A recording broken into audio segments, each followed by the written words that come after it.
Mark Thompson's hands trembled as he gripped the door handle.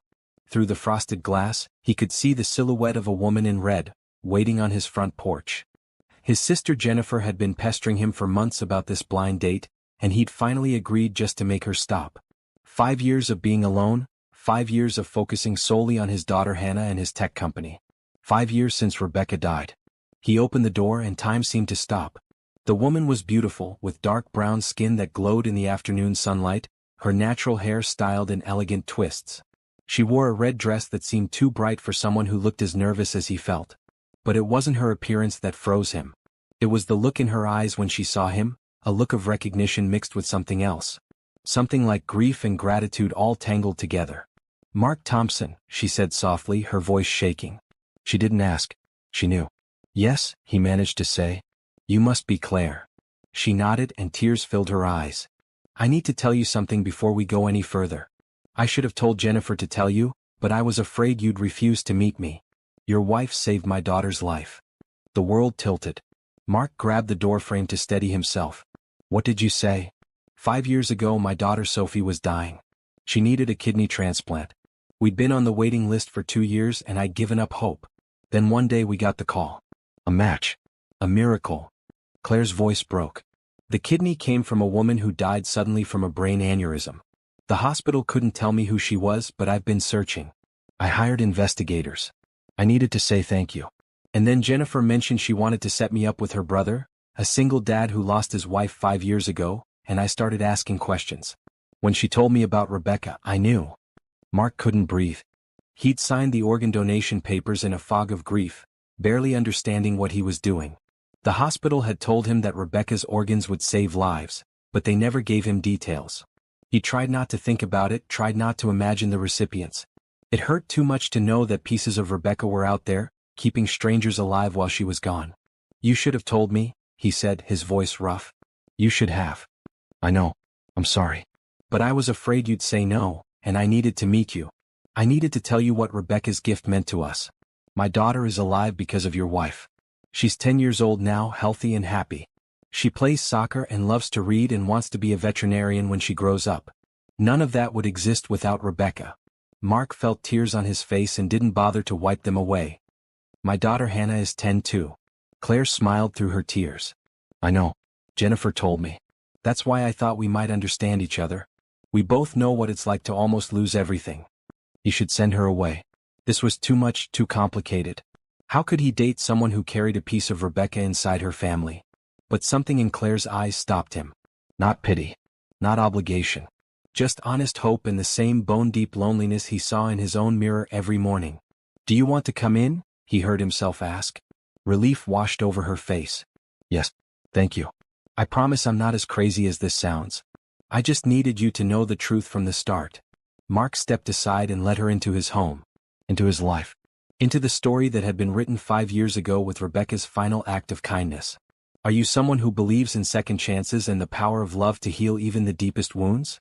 If stories about hope, kindness, and family touch your heart, please subscribe and share your thoughts in the comments below. Have you ever experienced a connection that felt like destiny? Tell us your story.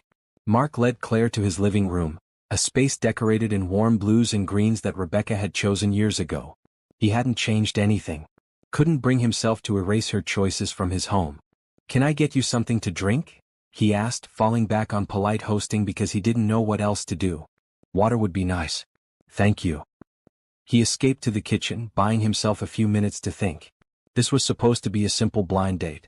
Dinner at a nice restaurant, polite conversation, maybe a second date if things went well. He'd planned to keep it casual, nothing serious. Just testing the waters after 5 years of being alone. Instead, he was standing in his kitchen, hands braced against the counter, trying to process the fact that Rebecca's kidney was keeping Claire's daughter alive. When he returned with 2 glasses of water, Claire was looking at a photograph on the mantel. Rebecca, Mark, and baby Hannah at the beach, all 3 of them laughing at something outside the frame. "She was beautiful," Claire said softly. "She was." Mark handed her the water and sat in the chair across from the couch, needing distance. "Tell me about that day. When you got the call." Claire sat down, holding the glass with both hands like she needed something to anchor herself. Sophie was 7. She'd been born with kidney problems, and by the time she was 5, both kidneys were failing. I'm a single mom and the medical bills were crushing me. I worked as a nurse during the day, cleaned offices at night, and did medical transcription on weekends. We were barely surviving. She took a sip of water, her eyes distant with memory. Sophie was getting sicker. The doctors said she might not make it another year. I prayed for a miracle, but I'd almost stopped believing in them. Then on September 14th, my phone rang at 2 in the morning. The transplant coordinator said they had a kidney. A perfect match. We needed to get to the hospital immediately. Mark's throat tightened. September 14th. The day Rebecca died. I was so focused on Sophie, so grateful and terrified, that I didn't think much about where the kidney came from. Just that someone had died and made the choice to donate. The surgery took 8 hours. When they told me Sophie was stable, that the kidney was working, I collapsed in the hospital chapel and cried for an hour. Rebecca died at 6:47 p.m. on September 13th, Mark said quietly. Brain aneurysm. She was at the grocery store just picking up things for dinner. She collapsed in the produce section. They called me at work and by the time I got to the hospital she was on life support. The doctors said there was no brain activity. She was already gone. Claire's hand covered her mouth. I'm so sorry. The organ donation team came to talk to me. I was sitting there, completely numb, and they were asking me to make decisions about Rebecca's body. I wanted to say no. Wanted to scream at them to leave me alone. But Rebecca had checked the organ donor box on her driver's license, and I knew she'd want me to say yes. She was always helping people, always thinking about others. He stood and walked to the window, looking out at his perfectly manicured lawn. So I signed the papers. They told me her organs would save lives, but they made it clear I'd never know who received them. Anonymous, they said. Better for everyone. I went home that night and had to tell my 5-year-old daughter that her mommy was never coming home. How did Hannah handle it? She didn't understand at first. Kept asking when mommy would be back. It took months before she accepted that Rebecca was really gone. For the first year she barely spoke. Jennifer moved in to help and honestly, I don't know how I would have survived without her. Mark turned back to Claire. I threw myself into work. Started my company, Thompson Technologies, 6 months after Rebecca died. Worked 18-hour days building something that could support Hannah's future. I told myself I was doing it for her, but really, I was running from the grief. And now? Claire asked gently. Now the company is worth $2 billion, Hannah is doing well in school and I've been alone for 5 years. Jennifer says I'm using work as an excuse not to live. She's probably right. He managed a small smile. That's why I agreed to this date. I figured it was time to at least try. I understand running from grief, Claire said. After Sophie's surgery, I was so focused on her recovery that I didn't deal with my own trauma. Watching your child almost die changes you. I was terrified for years that something would go wrong, that we'd lose her. I'm still scared sometimes. Is Sophie healthy now? Claire's face lit up, and Mark saw her beauty amplified by the love for her daughter. She's wonderful. The kidney has been perfect. She takes anti-rejection medication and we have regular checkups, but she's living a normal life. She plays soccer, rides her bike, has sleepovers with friends. All the things I thought we'd never get to do. I'd like to meet her, Mark said, surprising himself. If that's okay with you. Really? If we're going to do this, if we're going to try dating or whatever this is, then she should meet Hannah too. They're the same age. Maybe they'd get along. Claire set down her water glass and stood. Mark, I need to know something. Are you agreeing to see me again because you actually want to, or because you feel obligated? Because of Rebecca and Sophie? He considered the question carefully. When I opened the door and saw you before you said anything, I thought you were beautiful. I felt that nervous flutter I haven't felt in 5 years. Then you told me about Rebecca and yes, that complicated everything. But standing here now talking to you, I realize I want to know more about you. Not just as the mother of the girl who received Rebecca's kidney, but as Claire. The woman who worked 3 jobs to save her daughter. The woman who's been searching for years just to say thank you. I think Rebecca would want me to get to know you. Claire's eyes filled with tears again. That's the kindest thing anyone has said to me in a long time. So maybe we start over? Try this again without the shock. She laughed softly. I'd like that. But I'm glad I told you the truth up front. I couldn't have kept that secret. A door upstairs opened and footsteps thundered down the stairs. Hannah burst into the living room, wearing a bright green t-shirt and jeans, her long brown hair in a ponytail. Dad, can I? Oh. She stopped when she saw Claire. Sorry? I didn't know you had company. Hannah, this is Claire. Claire, my daughter Hannah. Hi, Hannah said shyly. Claire smiled warmly. Hi, Hannah. It's so nice to meet you. Your dad has told me a lot about you. Are you his girlfriend? Hannah, Mark said, embarrassed. It's okay, Claire said, laughing. No, I'm not his girlfriend. We just met today.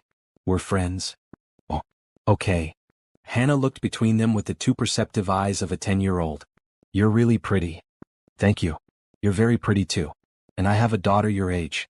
Her name is Sophie. Maybe you could meet her sometime? Hannah's face brightened. Really? Does she like soccer? She loves soccer. Cool. I'm on a traveling team. We have practice tomorrow. Mark watched his daughter chat easily with Claire, something loosening in his chest. Maybe this could work. Maybe Rebecca had given them more than just a second chance at life. Maybe she'd given them a chance at happiness too. The afternoon sun slanted through the living room windows as Mark made coffee for himself and Claire. Hannah had retreated upstairs after extracting a promise that she could meet Sophie soon, leaving the adults to continue their conversation. She's lovely, Claire said when Mark returned with 2 steaming mugs. You've done a wonderful job raising her. I've tried. Jennifer helped a lot, especially in the beginning. I was a mess that first year. He sat on the couch this time, close enough to talk comfortably but still maintaining a respectful distance. Tell me more about Sophie. What's she like? Claire's whole demeanor changed when she talked about her daughter. The worry lines around her eyes softened, and her smile became genuine and wide. She's brave. Braver than I ever was at her age. When she was sick, she never complained, never asked why this was happening to her. She'd comfort me when I was crying, tell me everything would be okay. That must have been hard, watching her stay strong for you. It was the worst thing I've ever experienced. Worse than her father leaving when she was 2, worse than working myself to exhaustion, worse than anything. I felt so helpless. I would have given her one of my kidneys, but I wasn't a match. Neither was anyone else in our family. We were running out of time. Claire wrapped her hands around her coffee mug. The night before we got the call, I lay in bed and tried to prepare myself for losing her. The doctors had started talking about making her comfortable, about end-of-life care. I was planning my daughter's funeral at age 7. Then 12 hours later we were in surgery prep and I was being told she had a chance. I can't imagine what that was like. The thing is, I was so focused on being grateful that I didn't let myself think about the other side of the miracle.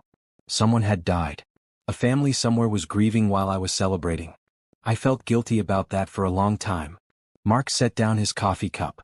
Rebecca wouldn't want you to feel guilty. She chose to be an organ donor because she believed in helping people. If she could know that her death saved a little girl's life, she'd be glad. You really think so? I know so. Rebecca was a teacher. 3rd grade. She loved kids, wanted to help all of them. When we found out she was pregnant with Hannah, she was over the moon. She talked to her belly every night, telling the baby about the world, about all the adventures they'd have together. His voice caught. She only got 10 years with Hannah. It's not enough, but I'm grateful for the time they had. What happened that day? If you don't mind me asking. She was shopping for dinner. We were supposed to have pasta. Hannah's favorite. Rebecca texted me a picture of a ridiculous amount of garlic bread she was buying, joking that we'd smell like garlic for a week. That was at 5:45. By 6 o'clock, I got the call from the hospital. Mark stood and walked to the mantel, picking up a small blue vase. This was in her purse when she collapsed. She'd bought it at a little shop next to the grocery store. It was supposed to be a surprise for our anniversary the next week. I found it when they gave me her things. Claire came to stand beside him. She had good taste. It's beautiful. Everything about her was beautiful. The way she laughed, the way she made everyone feel special, the way she could fix any problem with a hug and some wise words. I was lucky to have her, even for the short time we did. You still love her? It wasn't a question, but Mark answered anyway. I always will. She's part of who I am, part of Hannah. But loving her doesn't mean I can't move forward. It took me a long time to understand that. My ex-husband couldn't handle Sophie's illness, Claire said quietly. He left when she was 2, right after the diagnosis. Said he didn't sign up for a sick kid, couldn't deal with the medical bills and the stress. I haven't heard from him since. He sends money sometimes, guilt payments I guess, but he's never asked to see her. His loss. That's what I tell Sophie. But it hurt her, you know? Made her feel like she was broken, like her illness made her unlovable. Even now, when she's healthy, she worries that people will leave her. Mark turned to face Claire fully. You know what I think? I think Rebecca brought us together.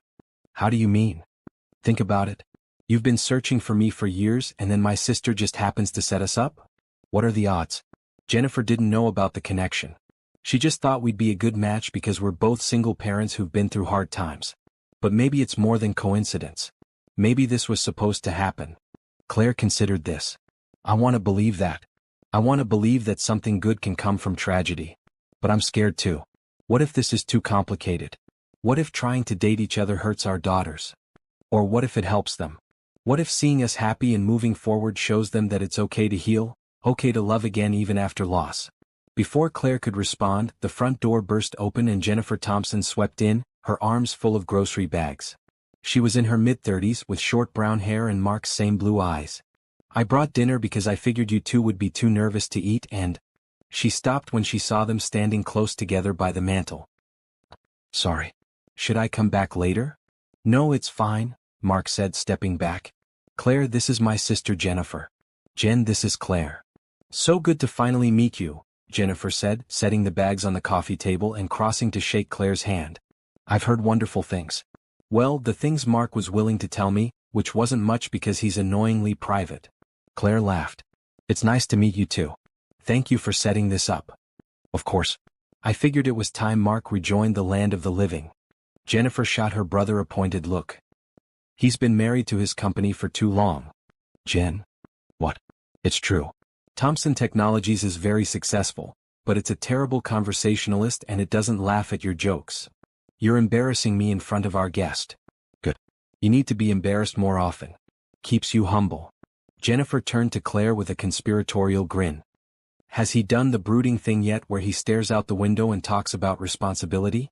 Oh my God, Jen, stop. Claire was laughing now, really laughing, and Mark realized he liked the sound. Maybe a little bit of brooding. But it was charming. That's generous of you. Most people find it pretentious. Jennifer started unpacking the grocery bags. I brought stuff for pasta. Hannah mentioned it's her favorite. I figured I'd make dinner for everyone, including Hannah, and you two could keep getting to know each other. Unless I'm overstepping? I can leave if you want privacy. Mark looked at Claire, raising his eyebrows in question. She nodded. That sounds lovely actually. I'd like to stay for dinner if that's okay. More than okay, Mark said. But I should warn you, Jennifer's idea of making pasta involves at least 7 pots and enough garlic to ward off vampires for a year. Hey, you love my cooking. I do. But I also need a gas mask to survive it. They fell into easy banter and Mark felt something he hadn't felt in years. Comfortable. Normal. Like maybe, just maybe, he could do this. Could let someone new into his life without betraying Rebecca's memory. An hour later, they were all seated around Mark's dining table. Hannah and Jennifer on one side, Mark and Claire on the other. The pasta was perfect, heavy with garlic just as Rebecca used to make it. Mark caught Jennifer's eye and she winked at him, letting him know she'd made it that way on purpose. So Claire, Jennifer said, twirling pasta on her fork. Mark mentioned you're a nurse? I worked in pediatric oncology for 10 years.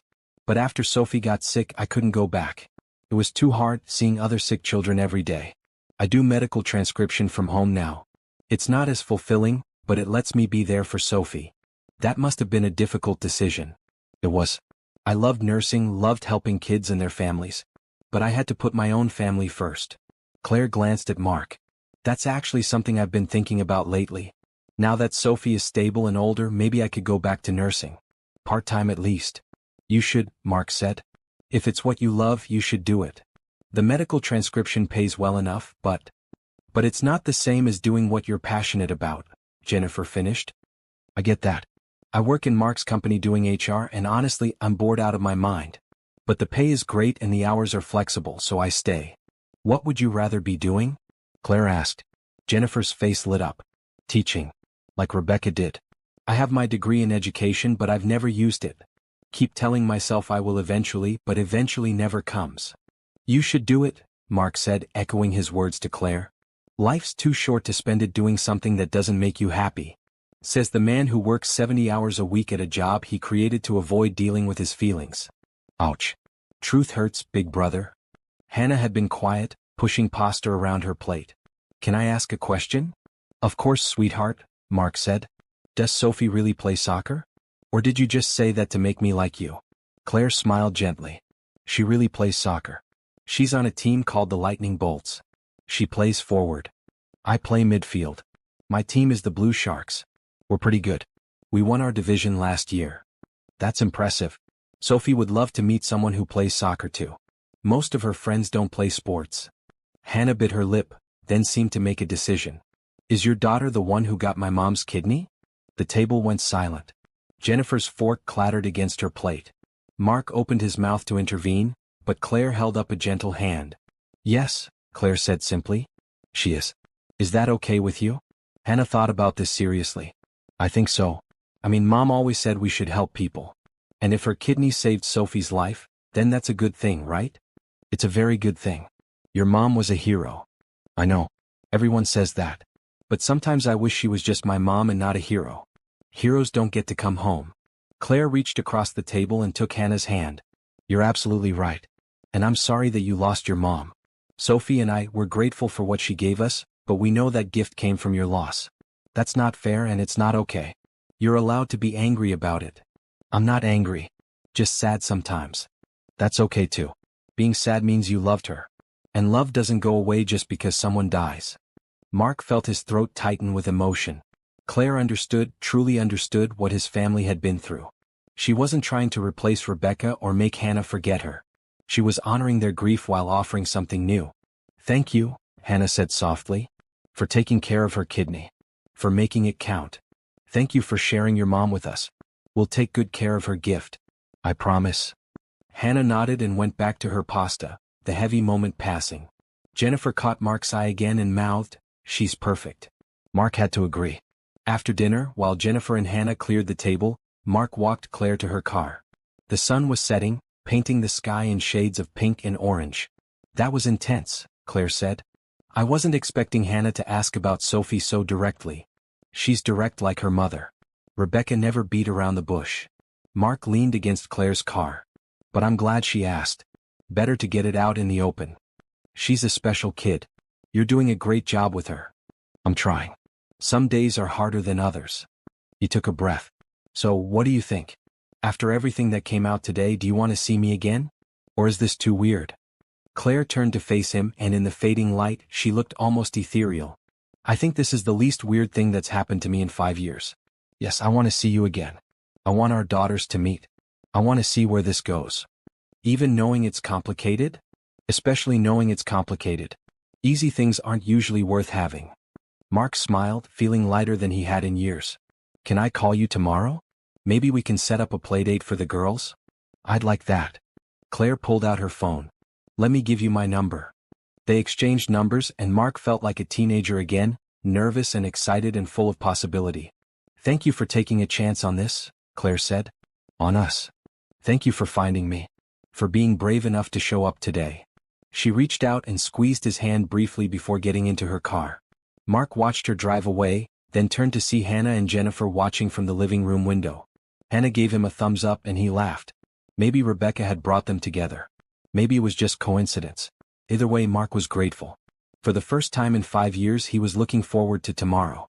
The next Saturday, Mark drove Hannah to the local park where they'd arranged to meet Claire and Sophie. He'd been nervous all week, checking his phone constantly to make sure Claire hadn't changed her mind. But every text from her had been warm and enthusiastic, full of details about Sophie's excitement to meet Hannah. What if she doesn't like me? Hannah asked from the backseat. She was wearing her favorite bright blue soccer jersey and had insisted on bringing her ball. She'll like you. Claire says Sophie's been talking about meeting you all week. But what if it's weird? Because of the kidney thing? Mark glanced at his daughter in the rearview mirror. It might be a little weird at first. But you'll get past it. Both of you lost something big, but maybe you can help each other. How? By being friends. By showing each other that it's okay to be happy again. Hannah thought about this as Mark pulled into the parking lot. Claire's car was already there, a 10-year-old sedan that had seen better days. Mark made a mental note of the worn tires and dented bumper. Claire had mentioned financial struggles and he could see evidence of them.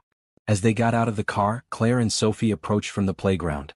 Sophie was small for 10, with light brown skin and dark curly hair pulled back in a ponytail.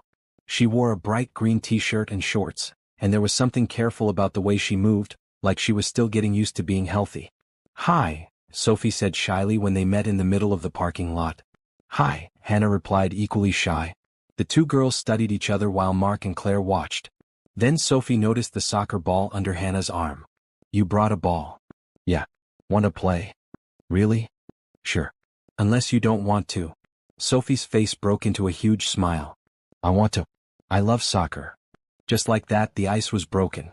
The girls took off toward the soccer field, leaving the adults to follow at a more sedate pace.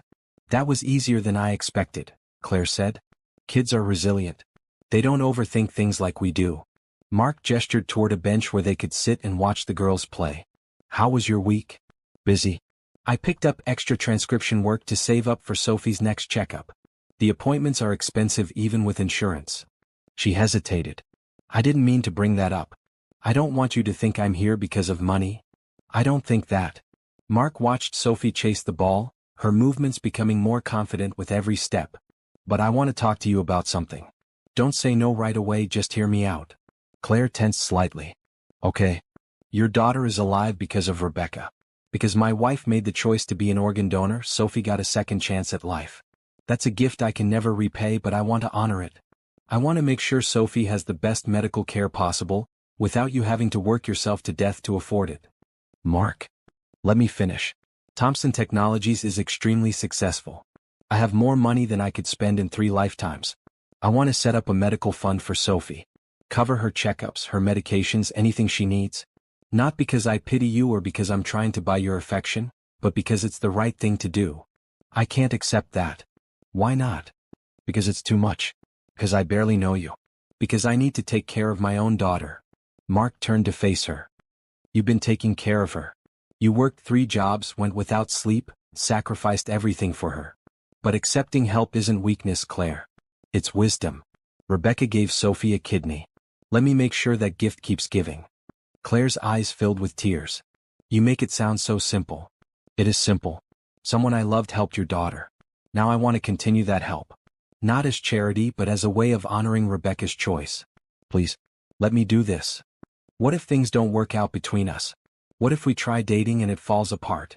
Then the fun still exists. This isn't contingent on you dating me, Claire. This is about Sophie. About making sure she has every chance at a full, healthy life. Claire wiped her eyes and looked out at the field where their daughters were laughing and playing together. Sophie had just scored a goal and was doing a silly victory dance that made Hannah crack up. I've spent 5 years trying to do everything alone, Claire said softly. After Sophie's father left, I promised myself I'd never depend on anyone again. That I'd be strong enough to handle whatever came. But watching Sophie now, seeing her run and play without getting tired, seeing her smile like that, I realized that maybe being strong means knowing when to accept help. So you'll let me set up the fund? She nodded slowly. Yes. But on one condition.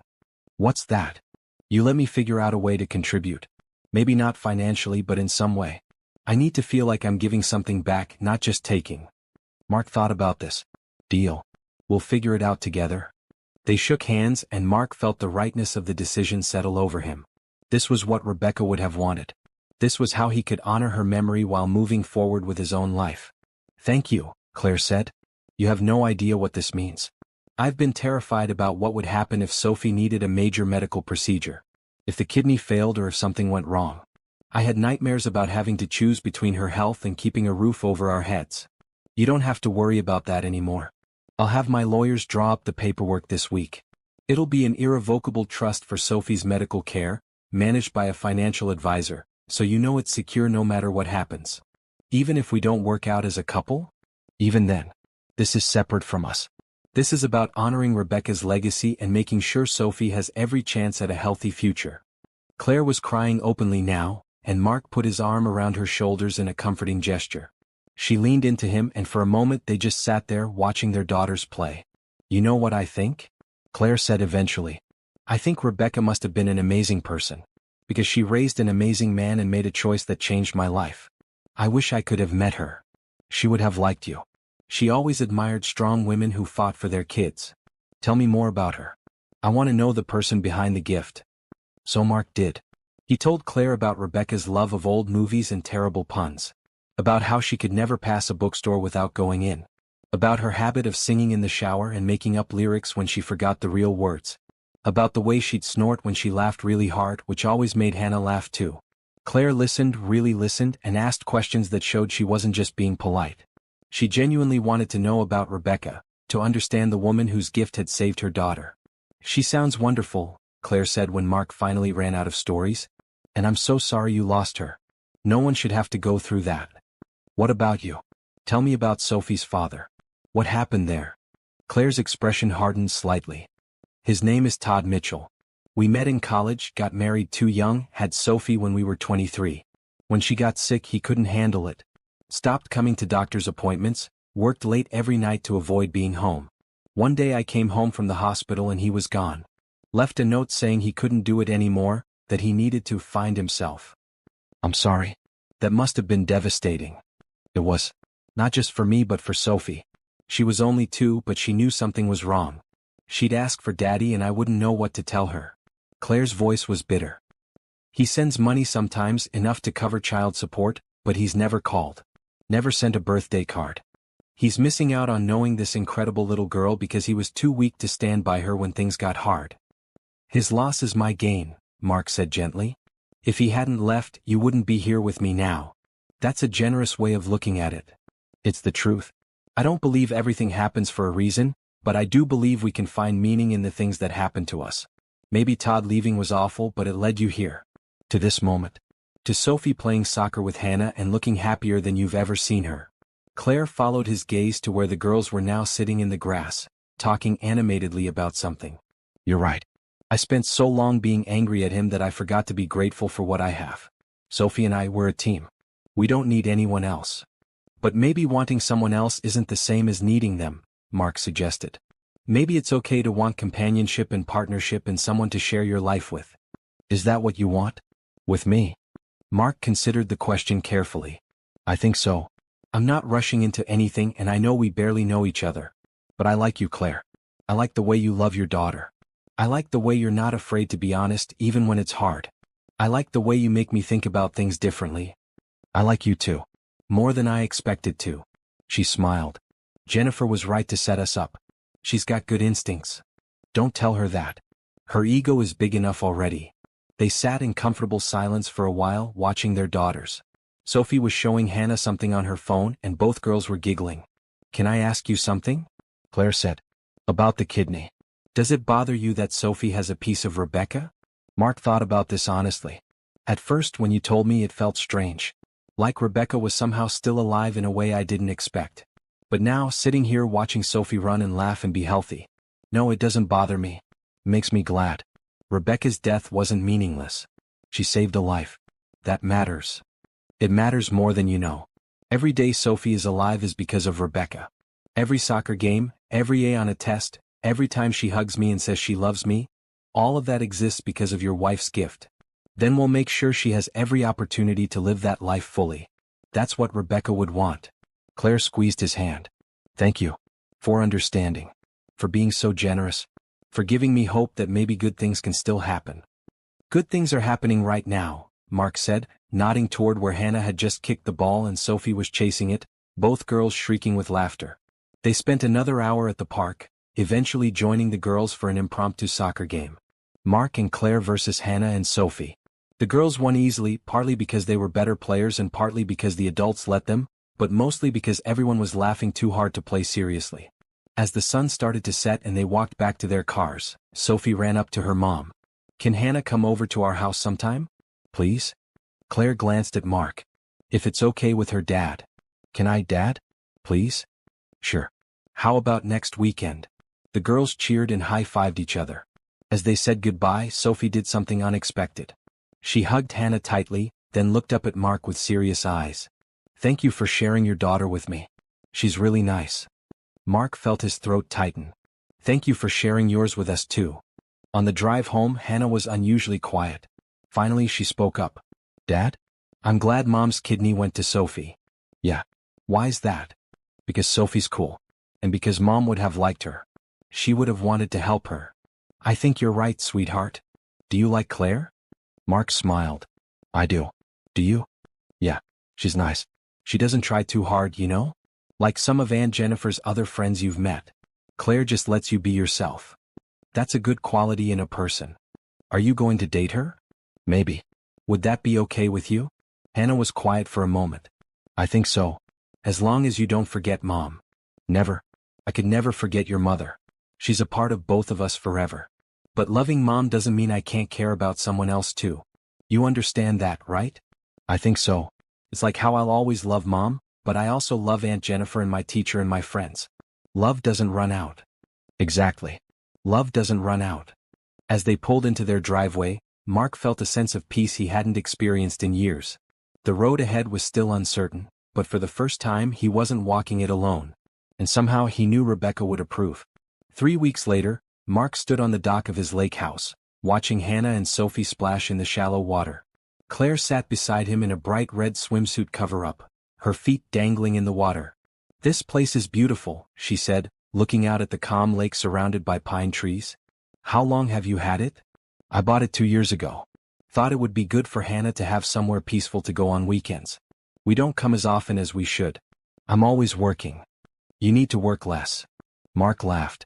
"Jennifer says the same thing. But Thompson Technologies doesn't run itself. Don't you have people for that? Vice presidents, managers, all those corporate types." "I do. And they're excellent at what they do. But I built this company from the ground up. It's hard to let go." Claire turned to look at him. "Or maybe you're afraid to let go because then you'd have to actually live your life instead of hiding in work." He should have been annoyed by her directness, but instead he found it refreshing. "You sound like my therapist." "You have a therapist?" "I went for about a year after Rebecca died. Jennifer insisted. To help, I think. Gave me tools to manage the grief, to be there for Hannah even when I was falling apart inside." "What made you stop going?" Mark shrugged. "I thought I was better. Thought I'd worked through everything. But maybe I just got really good at functioning while still being broken." "We're all a little broken," Claire said gently. "The trick is finding people whose broken pieces fit with ours." Before Mark could respond, a huge splash sent water cascading over them. Hannah and Sophie emerged from the lake, laughing hysterically. "Sorry," Hannah called, not sounding sorry at all. "You two are in trouble now," Mark said, standing up. He dove into the water, making an even bigger splash that soaked both girls. They shrieked and swam away, and soon all 4 of them were engaged in a full-on splash war. Later, after they dried off and were sitting on the deck eating lunch, Sophie turned to Mark with a curious expression. "Mr. Thompson, can I ask you something?" "You can call me Mark." "And sure, ask away." "Do you believe in heaven?" The question caught him off guard. Claire started to intervene, but Mark held up a hand. "Why do you want to know?" "Because I think about it sometimes. About the lady who gave me her kidney. I wonder where she is now if she's watching me. Mom says she's in heaven, but I don't know if I believe in heaven." Mark sat down across from Sophie. I think that heaven is where we keep the people we love after they're gone. Maybe it's a real place or maybe it's just in our hearts and memories. Either way, they're not really gone as long as we remember them." "Do you think she knows about me? About how I'm doing?" "I don't know. But I like to think that wherever she is, she's happy knowing her gift made a difference. That a smart, kind, funny girl like you gets to live and grow up and do amazing things." Sophie thought about this seriously. "I try to be good. So that her kidney doesn't go to waste." Claire's eyes filled with tears, but Mark kept his focus on Sophie. "Here's the thing, Sophie. You don't have to be good to deserve to live. You don't owe anyone anything. Rebecca gave you her kidney because she wanted to help people, not because she expected something in return. You get to live your life however you want, make mistakes, be silly, be serious, be yourself. That's the gift. The freedom to just be. But I still try to be good. Because I'm grateful. And that's wonderful. But don't let gratitude turn into pressure, okay?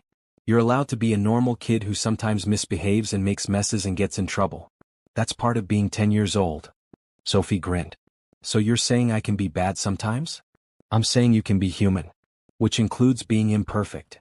Mom says the same thing. "But it's nice to hear it from you too." Sophie glanced at Hannah, who had been listening quietly. "What do you think?" "About your mom?" Hannah picked at her sandwich. "I used to talk to her all the time. Like out loud, telling her about my day and stuff. But I haven't done that in a while.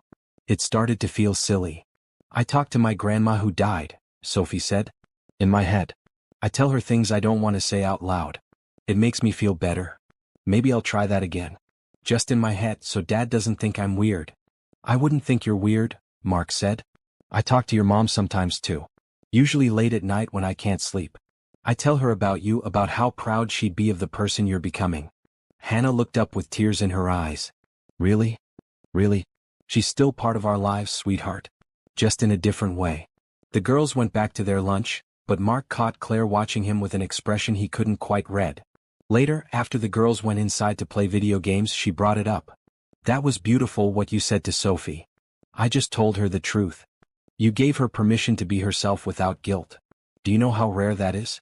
Most people would have told her to be grateful, to live up to some impossible standard. You told her she could just be a kid. Mark leaned back in his chair. Sophie's been through enough. She doesn't need the added pressure of feeling like she has to be perfect to deserve being alive. I've told her the same thing 1,000 times, but hearing it from you meant something different. You're Rebecca's husband. If you're telling her it's okay to just live her life, then maybe it really is okay. It is okay. More than okay. It's essential. They sat in comfortable silence for a while, listening to the girls laugh inside the house. Mark felt something settling in his chest, a rightness he hadn't experienced in years. I have a confession, Claire said suddenly. What's that? I Googled you. After our first date. I wanted to know more about your company, about what you do. Mark laughed. And what did you find? That Thompson Technologies is one of the fastest growing tech companies in the country. That you've been named one of the top entrepreneurs under 40. That you started the company 6 months after Rebecca died and built it from nothing into a $2 billion business. She paused. And that you donate millions to organ donation research and awareness programs. I'm surprised that made the news. Mark, you've funded 3 major research facilities and countless smaller programs. You're practically single-handedly advancing the field of transplant medicine. Why didn't you mention that? He shrugged, uncomfortable with the praise. It's not about recognition. It's about making sure what happened to Rebecca can help as many people as possible. I can't bring her back, but I can make sure her death meant something. It meant everything. To me, to Sophie, to thousands of other families who've benefited from the research you're funding. You're changing the world, Mark. I'm just a guy with money trying to do some good. You're more than that. You're someone who took devastating loss and turned it into hope for others. That takes strength. Mark turned to face her. You did the same thing. You could have given up when Sophie was sick, when her father left, when things seemed hopeless. But you didn't. You fought for her every single day. That's real strength. We make a good team then. 2 people who refuse to give up. Yeah, Mark said softly. We do. The moment stretched between them, charged with possibility. Mark found himself leaning closer and Claire didn't pull away. He could see the flecks of gold in her brown eyes, the slight curve of her smile. This was it. The moment where he either took a risk or let fear hold him back. He kissed her. It was gentle, tentative, a question more than a statement. Claire kissed him back, her hand coming up to rest against his cheek. For a few perfect seconds, the world narrowed down to just the 2 of them. When they pulled apart, Claire was smiling. I was wondering if you were ever going to do that. I've wanted to for weeks. But I didn't want to rush anything. I appreciate that. But Mark, we've known each other for almost a month. Our daughters are already best friends. I think it's okay to admit we're interested in each other. I'm definitely interested. Good. Because I am too. They kissed again, longer this time, and Mark felt years of loneliness start to crack and fall away. He wasn't betraying Rebecca. He was honoring her by choosing to live again, to love again, to be open to happiness. A crash from inside the house made them jump apart. Both girls came running out. Sorry, Hannah said. Sophie was teaching me a dance and we knocked over a lamp. It didn't break though. We're really sorry, Sophie added. Mark and Claire looked at each other and started laughing. It's fine, Mark said. Just be more careful. We will. Can we go swimming again? Give it half an hour for your lunch to settle. The girls ran back inside, arguing cheerfully about what game to play next. Claire leaned her head on Mark's shoulder. Is this really happening? She asked. Sometimes I feel like I'm going to wake up and it'll all be a dream. That I'll still be working 3 jobs and praying for a miracle. It's real. We're real. And you don't have to work 3 jobs anymore. I meant what I said about helping with Sophie's medical care. I know. And I'm grateful. But I've been thinking about what you said about contributing in some way. I have an idea. I'm listening. Your house is beautiful, but it's not really organized. Neither is your office. You have staff, but nobody to actually manage the household and keep things running smoothly. What if I did that? What if I came and worked for you as a house manager or personal assistant or whatever you want to call it? Mark sat up to look at her. You want to work for me? I want to contribute. I want to feel like I'm earning the help you're giving us, not just accepting charity. And honestly, I'm good at organizing and managing things. I had to be juggling 3 jobs and a sick child. Let me put those skills to use. Claire, you don't have to. I know I don't have to. I want to. Please, let me do this. Mark thought about his chaotic house, the meals he forgot to plan, the appointments he missed because his calendar was a mess. Having Claire's help would be valuable, and it would give her the independence she clearly needed. Okay, but we do this properly. Market rate salary benefits, the whole thing. And if we're dating, we keep the personal and professional separate. Deal? Deal. They shook hands, then laughed at the formality of it. Mark pulled her back into his arms and they sat there on the dock, watching the sun sparkle on the water, while their daughter's laughter echoed from inside the house. For the first time in 5 years, Mark felt like he was building something new. Not replacing what he'd lost, but creating something different and equally precious. A blended family held together by tragedy, but growing stronger through love and hope. Rebecca would approve. He was sure of it. 2 months into their relationship, Mark received a call that made his stomach drop. Rebecca's parents were coming to visit. They want to see Hannah, he told Claire as they sat in his home office. She'd been working for him for 3 weeks now, and the difference was remarkable. His house ran smoothly, his schedule made sense, and he actually ate regular meals. That's good, isn't it? Hannah should have a relationship with her grandparents. It would be good if they weren't. Mark struggled to find the right words. They've never accepted that Rebecca is gone. Every time they visit, they act like the house should be a shrine to her. They get upset if I've moved anything or changed anything. Last time, they saw that I'd repainted the bedroom and didn't speak to me for 3 months. What did Rebecca think about them? She loved them, but she also knew they were controlling. They didn't approve of our marriage at first because I didn't come from money. Took them years to accept me. After she died, they blamed me. Claire's eyes widened. For what? She had an aneurysm. That's not anyone's fault. They said if I'd taken her to the doctor more often, maybe it would have been caught. If I'd noticed something was wrong, I could have saved her. They needed someone to blame, and I was the easiest target. That's not fair. No, but grief makes people irrational. I understood that, so I let them say what they needed to say. But now, he gestured at Claire. Now they're going to see you here and they're going to lose their minds. Maybe we should keep it professional while they're visiting. I'm your house manager, nothing more. Mark shook his head. I'm not hiding you. I'm not hiding us. If they can't accept that I'm moving forward with my life, that's their problem. But Mark, they just lost their daughter. Seeing you with someone new might be really hard for them. It's been 5 years. At some point, they have to accept reality. Claire came around the desk and took his hands. Let me meet them. Let me show them that I'm not trying to replace Rebecca. That I respect her memory and I'm grateful for what she gave Sophie. Maybe if they understand the connection, they'll be more accepting. Or they'll see it as even worse. Like I'm dating someone who benefited from their daughter's death. We won't know until we try. When are they coming? This weekend. Saturday morning. Then we have a few days to prepare. Let's tell Hannah first, make sure she's okay with this. And maybe we should tell them about Sophie and the kidney right away so they understand. Mark pulled Claire into his arms. How did I get so lucky to find you? Rebecca brought us together, remember? Maybe she knew her parents would need to see that her gift continues to bring good things into the world. Saturday morning arrived too quickly. Mark stood in the kitchen, watching out the window as a black Mercedes pulled into the driveway. His in-laws, James and Patricia Wilson, stepped out.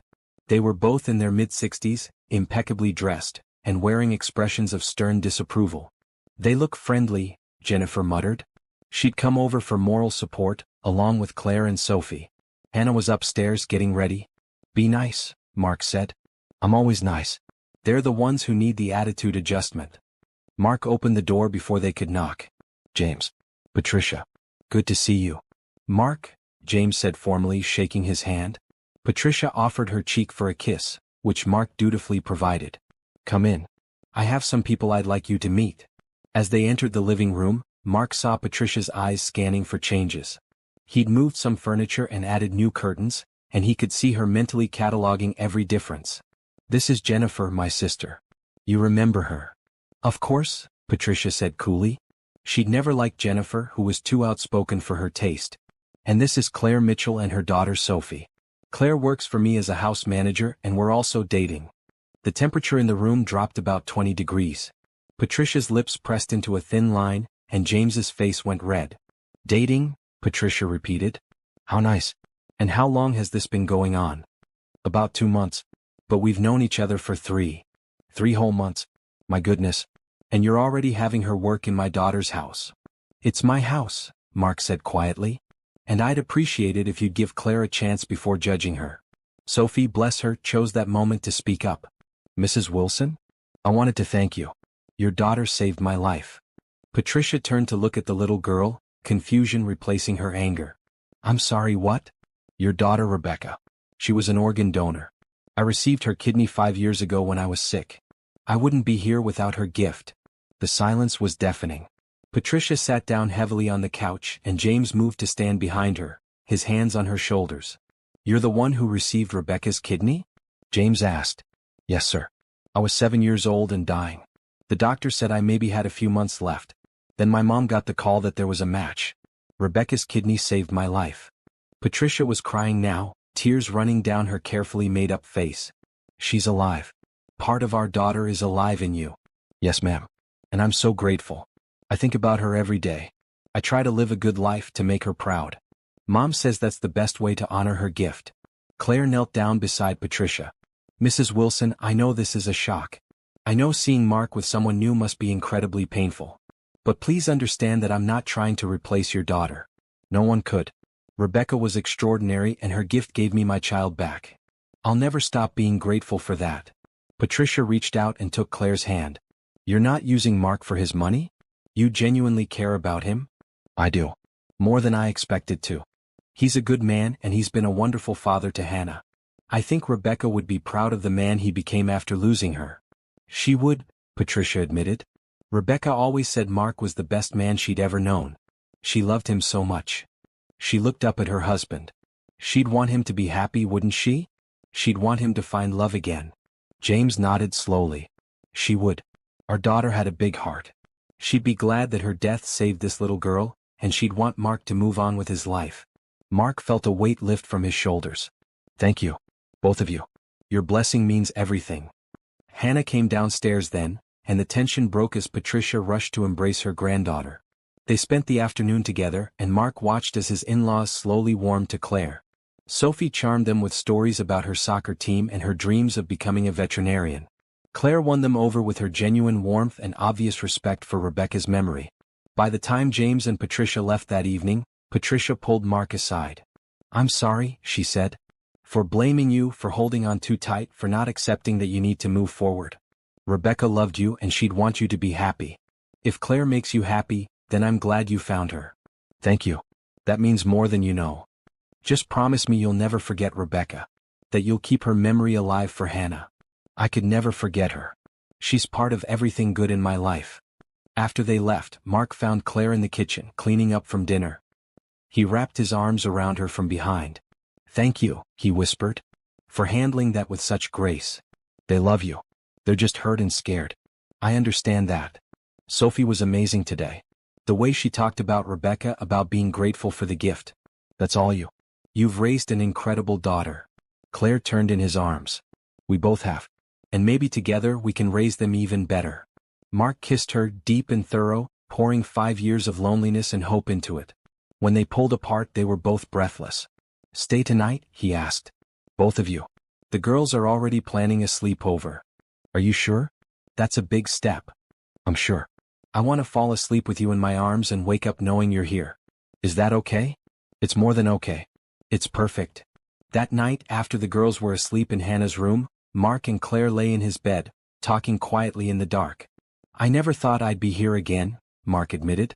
In bed with someone, planning a future, feeling hopeful. Part of me still feels guilty, like I'm betraying Rebecca. Rebecca gave you her blessing, Claire said. Through her parents, through the gift that brought us together, through everything. She loved you and love wants the beloved to be happy. Even if that happiness comes from someone else. When did you get so wise? When I had to watch my daughter almost die and learn that life is too short to waste on guilt and fear. If you love me, Mark, then love me. Don't hold back because of ghosts. Rebecca is gone, but you're still here. We're still here. And we deserve to be happy. Mark pulled her closer. I do love you. I think I started falling for you that first day when you showed up at my door and turned my whole world upside down. I love you too. I didn't plan on it, didn't expect it, but there it is. You and Hannah, you've become my family. My second chance at everything I thought I'd lost." They fell asleep like that, wrapped in each other's arms, while their daughters slept down the hall. Two broken families, slowly mending into something new and whole. But in the morning, Mark would wake to a phone call that would test everything they'd built. Sometimes second chances come with new challenges. Sometimes happy endings are hard-won. But that was tomorrow. Tonight there was just love, hope, and the promise of more good days ahead. Hannah woke up at 3 in the morning, her heart pounding. She'd had a nightmare about her mom dying again, as vivid as if it had happened yesterday. She could see Rebecca collapsing in the grocery store, could hear the beeping of the hospital machines, could feel the terrible emptiness when they told her mom was gone. She got out of bed carefully, not wanting to wake Sophie, and padded down the hall. She meant to go to her dad's room, but stopped when she heard voices from the kitchen. Curious, she crept halfway down the stairs. "I worry about Hannah," her dad was saying. "She seems okay with us dating, but what if she's just pretending? What if she's scared to tell me how she really feels?" "Have you asked her?" That was Claire's voice. "Not directly. I'm afraid of the answer. Mark, Hannah is stronger than you think. But she needs to know it's okay to have complicated feelings about all of this. About me, about Sophie, about you moving on." Hannah sat down on the stairs, hugging her knees. They were talking about her. Should she go back to bed? "I don't want to put that burden on her," her dad said. "She's 10 years old. She shouldn't have to worry about my happiness. But she does worry about it. That's what kids do when they love their parents. They worry and they want you to be happy, even when they're scared of change." Hannah heard the sound of chairs scraping, footsteps. She should move, should go back upstairs, but she stayed frozen on the stairs. "What if loving you means I'm forgetting Rebecca?" Her dad's voice was thick with emotion. "What if by building a new life I'm erasing the old one?" "You're not erasing anything. You're expanding. There's room in your heart for both, Mark. Room to honor who Rebecca was and to love what we are becoming. It's not one or the other." "I wish Hannah could hear you say that." "Then let's tell her. Let's have an honest conversation with both girls about how complicated this is. About how it's okay to be scared and excited at the same time." Hannah decided then to make herself known. She stood up, deliberately making noise on the stairs. When she got to the kitchen, both adults looked guilty. "Can't sleep, sweetheart?" her dad asked. "I had a nightmare about Mom dying. I was coming to find you." Hannah looked between them. "But I heard you talking. About me." Her dad opened his arms and Hannah went to him, climbing into his lap even though she was really too big for that now. "I'm sorry you heard that." "It's okay. I'm glad I did." Hannah took a deep breath. "Dad, I need to tell you something. I've been scared to say it." "You can tell me anything." "I'm scared that if I tell you I like Claire and Sophie, then it means I don't love Mom anymore. But I'm also scared that if I tell you I miss Mom, you'll think I don't want you to be happy. So I've been trying to act like everything is fine, but sometimes I'm really confused and sad and I don't know how to feel." Her dad's arms tightened around her. "Oh, Hannah. I'm so sorry. You should never have to hide your feelings from me. But I don't want you to be sad because of me. Listen to me." Her dad pulled back to look at her face. "Your feelings are never a burden. If you're sad about Mom, that's okay. If you're worried about me dating Claire, that's okay too. We can figure all of this out together, but only if you're honest with me. Do you still love Mom?" "Every single day. Loving Claire doesn't change that. Your mom will always be a part of me, a part of you. Nothing can take that away." Claire spoke up from where she stood by the counter. "Hannah, can I tell you something? About Sophie?" Hannah nodded. "Sophie has been scared too. She's scared that if she gets too attached to you and your dad, something bad will happen. She's scared that her health will get worse and she'll lose everything again. She's been having nightmares too about being in the hospital, about being sick." "Really?" "She never said anything. Because she's trying to be brave. Just like you. But maybe you two could help each other by being honest instead of brave." Hannah thought about this. "Sophie's my best friend. I don't want her to be scared." "Then tell her that. Tell her how you feel and let her tell you how she feels. Sometimes the best thing friends can do is be real with each other." A small voice from the doorway made them all turn. Sophie stood there in her bright green pajamas, looking small and uncertain. "I heard talking," she said. "Is everything okay?" Hannah slipped off her dad's lap and went to Sophie. "I had a nightmare. Want to talk about it?" "I have nightmares too. About being sick." The two girls looked at each other and something passed between them. An understanding. A connection deeper than their parents' relationship. Want to go back upstairs and talk? Hannah asked. Yeah. As the girls headed back to Hannah's room, the adults listened to them settle back into bed and begin a quiet conversation. That was good, Claire said. They're helping each other. Better than we're helping them, Mark admitted. I've been so focused on not burdening Hannah with my feelings that I didn't realize I was teaching her to hide hers. You're doing your best. We both are. But maybe from now on we try radical honesty? All of us? No more pretending everything is fine when it's not. Deal. They went back to bed, but Mark couldn't sleep. Around 6 a.m. he got up and went to the kitchen to make coffee. He found Hannah already there, sitting at the table with a bowl of cereal. You're up early, he said. Couldn't sleep anymore. Sophie and I talked for a long time. About what? About being scared. About how it's okay to be sad sometimes. About how we can miss your mom and still be happy that you found Claire. Hannah stirred her cereal. Dad, I need to tell you something.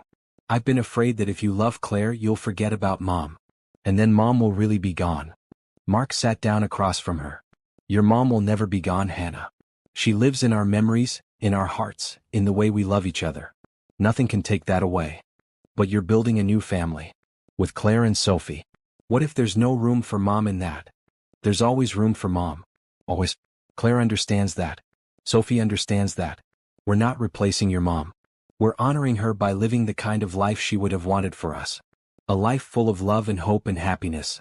Sophie told me something last night, Hannah said softly. She said that every time her kidney works, every time she runs or plays or laughs, that's Mom still helping people. Still being part of the world. That made me feel better. Sophie's a smart girl. Dad, I want you to marry Claire. Mark nearly dropped his coffee cup. What? I want you to marry her. I want Sophie to be my sister. I want us to be a real family. Hannah's eyes filled with tears. Is that bad? Is it wrong to want that? It's not wrong at all, sweetheart. It's the most beautiful thing I've ever heard. But it feels like I'm betraying Mom. Like I'm saying she's not important anymore. Mark came around the table and knelt beside Hannah's chair. Your mom loved you more than anything in the world. She would want you to be happy, to have a sister, to have a full life. Wanting those things doesn't mean you love her less. It means you're living the way she taught you to live, with an open heart and lots of love. Do you think she knows? About Claire and Sophie? About how we're all together now? I think she knows. And I think she's happy about it. Hannah hugged her dad tightly. Then I'm happy about it too. Later that morning, the four of them sat down together at the breakfast table. Mark had made pancakes, Claire had made fruit salad, and the girls had set the table with bright blue placemats. We need to have a family meeting, Mark announced. Are we in trouble? Sophie asked. No, nothing like that. We just need to talk about some important things. He looked at Claire, who nodded encouragement. Hannah and I have been talking and she brought up something important. We've all been trying so hard not to hurt each other that we've been hiding our real feelings. That needs to stop. Starting now, Claire added, we're going to be completely honest with each other. Something bothers you, say it. If you're scared or sad or confused, say it. We're a family now and families work through things together. But what if our feelings hurt someone? Sophie asked. Then we deal with it together, Mark said. But keeping feelings inside hurts worse in the long run. Trust me on that. Hannah took a deep breath. I'll start. Sometimes I feel guilty for being happy because it feels like I'm forgetting my mom. But I don't want to forget her, and I also don't want to be sad forever. It's really confusing. Thank you for sharing that, Mark said. Who wants to go next? Sophie raised her hand like she was in school. I'm scared that if my kidney stops working, everyone will leave me again. Like my dad did. I know it's not logical, but I can't help feeling that way. Claire reached over and squeezed her daughter's hand.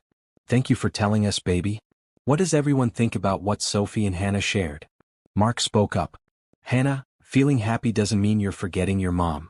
It means you're living, which is exactly what she'd want. And Sophie, if anything ever goes wrong with your health, we're all here for you. No one is going anywhere.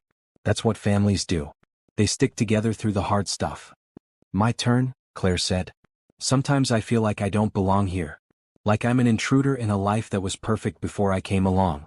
I worry that Mark's family and friends think I'm taking advantage of him, or that I'm not good enough for him. Mark took her hand. You belong here. You and Sophie both. You're not intruding, you're becoming part of us. And anyone who doesn't see how amazing you are doesn't deserve to be in our lives. I think Claire belongs here too, Hannah said. She makes Dad smile more. And she's really nice to me. Plus, Sophie is the best friend I've ever had, and I wouldn't have met her if Claire hadn't come. Sophie nodded enthusiastically. Yeah. And Mark is way nicer than my real dad. He actually cares about me and asks about my day and helps me with homework. I wish he was my real dad. The table went quiet. Sophie looked scared, like she'd said something wrong. I'm sorry, she whispered. I didn't mean. Don't apologize, Mark said gently. I'm honored that you feel that way. And Sophie, I care about you very much. You're important to me not because of Rebecca's kidney but because you're you. You're smart and kind and brave, and I'm lucky to have you in my life. Really? Really? And if Claire and I ever get married, you and Hannah would be sisters. Would you like that? Both girls lit up like Christmas trees. Yes, they said in unison, then looked at each other and burst into giggles. Is that a proposal? Claire asked, her eyes sparkling. Not yet, Mark said. But it's a promise. When I do propose, it'll be special. And both girls will be part of it because they're part of us. The rest of breakfast was lighter, filled with laughter and easy conversation. But the weight of their honest discussion lingered in a good way. They'd cleared the air, acknowledged their fears, and committed to facing them together. Later, while the girls played in the backyard, Claire and Mark stood at the kitchen window watching them. That was intense, Claire said. But necessary. We can't build a future on hidden feelings and unspoken fears. Sophie's never called anyone dad before. Todd never wanted that relationship with her. He's an idiot. Sophie is incredible. So is Hannah. You've raised her well, Mark. She's wise beyond her years. She's had to grow up too fast. Losing Rebecca forced her to mature in ways a kid shouldn't have to. But she's also resilient. They both are. Look at them out there, laughing and playing like normal kids. That's the goal, right? To let them be normal despite everything they've been through? That's exactly the goal. Mark pulled Claire into his arms and they stood there watching their daughters play, planning a future that once seemed impossible. Two broken families healing together. Two hearts learning to love again. And two children showing them the way forward with their honest, beautiful hope. Mark stood in the boardroom of Thomson Technologies, trying to focus on the presentation about projected third-quarter earnings. But his mind kept drifting to Claire and the girls at home. After 3 months of dating, he discovered something unsettling. He was happy. Genuinely, completely happy in a way he hadn't been since before Rebecca died. Mark? What do you think about expanding into the European market? His business partner, Thomas Green, was looking at him expectantly. What? Sorry, I was thinking about something else. Thomas smiled knowingly. Or someone else. This is the third meeting where you've completely zoned out. I'm starting to think the great Mark Thompson might actually have a life outside of work. Is it that obvious? You're whistling in the hallways and you've left the office before 8 p.m. every night this week. Yes, it's that obvious. And it's great to see. After the meeting, Mark called Claire. How would you and Sophie like to go to dinner tonight? Somewhere nice. I'll have Jennifer stay with Hannah. Is this a special occasion? Claire asked. Does it have to be? No, but you sound like you're planning something. Maybe I am. 7 o'clock. We'll be ready. Mark spent the afternoon working on a new project that he'd been keeping secret. 2 weeks ago he'd gotten an idea, and now it was almost ready to implement. He just needed to run it by Claire first. That evening he picked up Claire and Sophie in his car. Claire wore a beautiful maroon dress that made her skin glow, and Sophie had on a bright red dress that matched her excitement. Where are we going? Sophie asked from the back seat. It's a surprise. Instead of heading to a restaurant, Mark drove to his office building. Claire gave him a questioning look, but didn't say anything until they pulled into the parking garage. Mark? What are we doing here? I want to show you something. Trust me? Always. He led them into the building, using his key card to access the executive floor. But instead of going to his office, he took them down a different hallway to a conference room he'd had specially converted. Close your eyes, he told them. Both of you. When they were both ready, he opened the door and flipped on the lights. Okay, open. Claire gasped. The entire room had been transformed into a medical research library and resource center. One wall was lined with books about organ donation, transplant medicine, and recovery. Another wall had a comfortable seating area with a couch and chairs. But the centerpiece was a beautiful display about organ donors and recipients, with space for photos and stories. What is this? Claire whispered. It's the Rebecca Thompson Organ Donation Resource Center. I'm turning this entire floor into a non-profit dedicated to organ donation education and support. Resources for families, support groups for donors and recipients, research funding, everything. He turned to Claire. And I want you to run it. Me? You. You have the medical background, you've lived through both sides of the transplant experience, and you care deeply about helping people. This could be your nursing again, just in a different form. Claire walked slowly around the room, touching the books, examining the displays. Sophie found a kids section with coloring books about being healthy and brave. This is incredible, Claire said. But Mark, I don't have any experience running a nonprofit. So we'll hire people who do. You'll be the director, the face of the organization. The person who really understands what families are going through. Why are you doing this? Because Rebecca's death should mean something. Because Sophie and thousands of other kids deserve better support. Because you deserve to do work that matters. He took her hands. And because I want to build something with you. Not just a relationship but a legacy. Something good that comes from all the pain we've been through. Claire was crying now, tears streaming down her face. This is the most amazing thing anyone's ever done for me. Say yes. Say you'll do it. Yes. Of course yes. Sophie ran over and hugged both of them. Does this mean Mom gets to help people again? Like she always wanted? Exactly like that, Mark said. Your mom gets to use her nursing skills to help families going through what you went through. And we get to honor Rebecca's memory by making sure other people have the support they need. They spent an hour exploring the space, planning what they'd do with it. Mark had already hired contractors to expand the area, add private consultation rooms, a library and offices for staff. Claire's mind spun with possibilities. We could have support groups for parents, she said excitedly. And something for the kids too, so they don't feel alone. And maybe partnerships with hospitals to provide resources right when families need them most. Whatever you think is best. This is your project. I'm just funding it. We're funding it, Claire corrected. We're partners in this. On the drive home, Sophie fell asleep in the back seat, exhausted from excitement. Claire took Mark's hand. You keep surprising me, she said. Every time I think I know how wonderful you are, you do something even more incredible. I'm just trying to build a life worth living. With you. Mark, I need to tell you something. About Todd. Your ex-husband? He called today.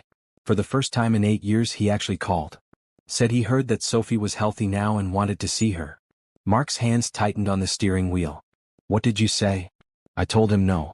That he gave up his right to be her father when he walked away. That he doesn't get to come back now that the hard part is over. She looked out the window. He got angry. Said he'd take me to court, fight for custody. He won't win. Not after abandoning her for 8 years. I know. But it scared me. The thought of him disrupting Sophie's life now when she's finally happy and stable. We won't let that happen. I'll get you the best lawyers and if he tries anything we'll fight him together. Thank you. I knew I could count on you. When they got back to Mark's house, Jennifer met them at the door with a worried expression. We need to talk, she said. Hannah's fine, she's asleep. But something happened. They put Sophie to bed in Hannah's room, then gathered in Mark's study. Jennifer looked uncharacteristically serious. Todd Mitchell showed up here tonight, she said. Mark's blood ran cold. What? About an hour after you left. He demanded to see Sophie, said he was her father and had rights. I told him Sophie wasn't here and that he needed to leave. He got aggressive, started yelling about how you'd stolen his family. Did he threaten you? Mark asked. Not directly. But he was angry and drunk. I called the police and they escorted him off the property. They said if he comes back they'll arrest him for trespassing. Claire sank into a chair, her face pale. This is my fault. I should have handled this better. This is not your fault, Mark said firmly. Todd made his choices. He left. He doesn't get to come back now and demand anything. But what if he does take me to court? What if he convinces a judge to give him custody? Then we'll fight it. Together. Mark knelt in front of Claire. Listen to me. You are an amazing mother. You've sacrificed everything for Sophie. No judge in the world would give custody to a man who abandoned his sick daughter for 8 years. Todd has no case. He has money now though. He mentioned that on the phone. Said he'd been working overseas, made a fortune, and now he's ready to be a father. Too little, too late. Sophie doesn't even know him. Legally and emotionally, he has no claim to her. Jennifer spoke up. I took photos of him tonight. Got his license plate number too. If you need evidence of his behavior, we have it. Thank you, Jen. Mark turned back to Claire. We're going to handle this. First thing Monday morning I'm calling my lawyers. We'll file for full custody and a restraining order if necessary. Todd is not going to disrupt our family. Our family, Claire repeated softly. Is that what we are? That's what we are. You, me, Hannah, and Sophie. We're a family. And I protect my family. Claire threw her arms around Mark's neck and cried. Not tears of fear this time, but relief. Someone was finally on her side. Someone was finally fighting for her and Sophie. The next week was tense. Mark's lawyers filed paperwork for Claire to get full legal custody of Sophie, with documentation of Todd's abandonment. Todd responded with his own lawyers, demanding visitation rights and claiming he'd been prevented from seeing his daughter. It's all lies, Claire told Mark as they reviewed the court documents. He never tried to contact us. He sent money occasionally but never called, never visited, never even sent a birthday card. The courts will see through it. We have 8 years of evidence that he had no interest in being a father. 2 weeks later they went to court. Mark hired the best family lawyer in the state, and they brought documentation of everything. Sophie's medical records showing her illness and Todd's absence during treatment, bank records showing sporadic child support payments but no consistent support, and statements from Sophie's doctors, teachers, and friends attesting to Claire's excellent parenting and Todd's complete absence from Sophie's life. Todd showed up in an expensive suit with his own team of lawyers. He claimed he'd been working overseas and unable to return, that he'd been supporting Sophie financially, and that now that he was back in the country, he wanted to be part of her life. The judge was a woman in her 50s who listened to both sides carefully. Then she asked to speak to Sophie privately. Mark and Claire waited in the hallway, holding hands so tightly their knuckles were white. What if she doesn't understand? Claire whispered. What if Todd charms her? Sophie is smart. She'll tell the truth. 20 minutes later, Sophie emerged with the judge. Her eyes were red from crying and she ran straight to Claire. I don't want to see him, she sobbed. I told the judge I don't want to see him. He's not my dad. He left us. The judge called everyone back into the courtroom. She looked stern as she reviewed her notes. I've heard testimony from both sides, reviewed extensive documentation, and spoken with the child at the center of this case. It's clear to me that Mr. Mitchell abandoned his daughter during the most critical time of her life. His claims that he was unable to return are not supported by evidence. In fact, bank records show he returned to the United States multiple times during the period in question, yet never attempted to see his daughter. Todd's lawyer stood up to object, but the judge held up a hand. I'm not finished. Furthermore, Sophie has made it clear that she has no relationship with her father and no desire to establish one. She refers to him as my mom's ex-husband, not as my father. Meanwhile, she speaks glowingly of her mother, who has been her sole caregiver and advocate for years. The judge looked directly at Todd. Mr. Mitchell, you made a choice 8 years ago to walk away from your sick child. You can't undo that choice by showing up now with money and lawyers. Custody is about more than biology. It's about love, commitment, and being present in a child's life. You have shown none of those things. She signed a document and handed it to the bailiff. Full custody is awarded to Ms. Claire Mitchell. Mr. Mitchell's parental rights are terminated based on abandonment. If he wishes to attempt any future contact with Sophie, it must be with Ms. Mitchell's permission and when Sophie is old enough to make her own decisions. This case is closed. The gavel came down and it was over. Outside the courthouse, Claire collapsed against Mark, crying with relief. Sophie clung to both of them. It's over, Mark said. He can't hurt you anymore. I don't have to see him? Sophie asked. Never. Not unless you decide you want to when you're much older. I won't want to. He's not my dad. Mark is more of a dad to me than he ever was. Mark's heart swelled. He looked at Claire, who was smiling through her tears, and he knew the time had come. That weekend Mark planned something special. He told Claire he was taking her to dinner, but instead he drove her to the botanical gardens where Rebecca had volunteered. It was sunset and the gardens were nearly empty. This is where Rebecca used to work on Saturdays, Mark said as they walked along a path lined with roses. She loved plants, loved helping things grow. After she died, I donated money to build this section of the garden in her memory. They stopped at a beautiful fountain surrounded by flowers. On the side was a plaque, in memory of Rebecca Thompson, who believed in beauty and growth. It's lovely, Claire said. Rebecca brought me here on our first date. It was spring and everything was blooming. She said that gardens were proof that beautiful things can come from dirt and patience. Mark took both of Claire's hands. I've been thinking about that a lot lately. About how beautiful things can grow from dark places. About how love can bloom even after loss. About how two people can find each other in the most unexpected ways and build something new and precious. He dropped to one knee and Claire's hands flew to her mouth. Claire Mitchell, you walked into my life when I had given up on happiness. You reminded me that it's okay to move forward, okay to love again. You've been patient with my grief, kind to my daughter, and brave enough to share your own story with me. You've made me believe in second chances. He pulled out a small blue velvet box.